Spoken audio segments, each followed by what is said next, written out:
കേരളത്തിലെ ചക്കകൾ തമിഴകത്തിന് പ്രിയങ്കരമാകുമ്പോൾ Aryankavu check post വഴി അതിർത്തി കടക്കുന്ന ചക്ക നിറച്ച വാഹനങ്ങളുടെ എണ്ണവും ദിനംപ്രതി വർദ്ധിക്കുന്നു. ജില്ലയുടെ വിവിധ പ്രദേശങ്ങളിൽ നിന്നും ശേഖരിക്കുന്ന ചക്കകൾ വാഹനങ്ങളിൽ അതിർത്തി കടത്തുമ്പോൾ വഴിയോരങ്ങളിലെ ചക്ക കച്ചവടത്തിനും ഒട്ടും കുറവില്ല. 50 രൂപ മുതൽ 150 രൂപ വരെയാണ് ചക്കയ്ക്ക് വില ഈടാക്കുന്നത്. പഴുത്ത ചക്കയ്ക്കൊപ്പം പച്ച ചക്കകളും കാര്യമായി തന്നെ വിൽപ്പന നടക്കുന്നുണ്ട്.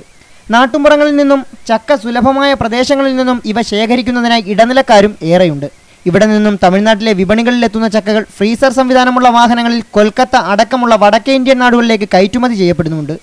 കയറ്റുമതി ചെയ്യപ്പെടുന്ന ചക്കകൾ ചക്ക ഉപ്പേരി, ജാക്ക് ഫ്രൂട്ട് ജാം എന്നിങ്ങനെ വിവിധ ഉൽപ്പന്നങ്ങളായി തിരികെ നമ്മുടെ വിപണികളിലേക്ക് എത്തി വിറ്റഴിക്കപ്പെടുന്നുമുണ്ട്. പഴുത്ത ചക്കകളാണ് ഏറെ പ്രിയങ്കരം. തേൻവരിക്ക, ചെമ്പരുത്തി വരിക്ക എന്നിങ്ങനെ വിവിധ ഇനങ്ങളും വിപണിയിൽ സുലഭമാണ്. ചക്കകൾ കേടുപാടുകൾ കൂടാതെ കെട്ടിയിറക്കുകയാണ് പതിവ്. മരത്തിൽ കയറാൻ തൊഴിലാളികളെ കിട്ടാത്തത് ചക്ക കച്ചവടത്തെ ബാധിച്ചിട്ടുണ്ട്.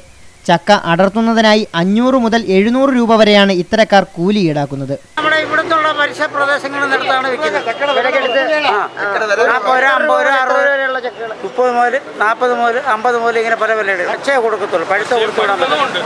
പഴുത്തതുണ്ട്. ഏതൊക്കെ ഇനങ്ങളുണ്ട് ചക്ക? ചക്ക എന്ന് വെച്ചാൽ ചെമ്പരത്തി ചക്ക, പരിക്കച്ചക്ക.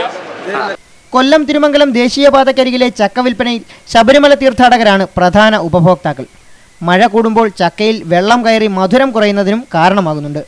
പ്ലാവ് ഉൾപ്പെടെയുള്ള മരങ്ങൾ മുറിച്ചു മാറ്റപ്പെടുമ്പോൾ വരും തലമുറയ്ക്ക് ചക്കയുടെ രുചിയും മണവും പറഞ്ഞറിയിക്കേണ്ട ഒന്നായി മാത്രം മാറപ്പെടുന്ന കാലവും വിദൂരമല്ല. സുരേന്ദ്രൻ, ലൈവ് വാർത്ത, പുനലൂർ.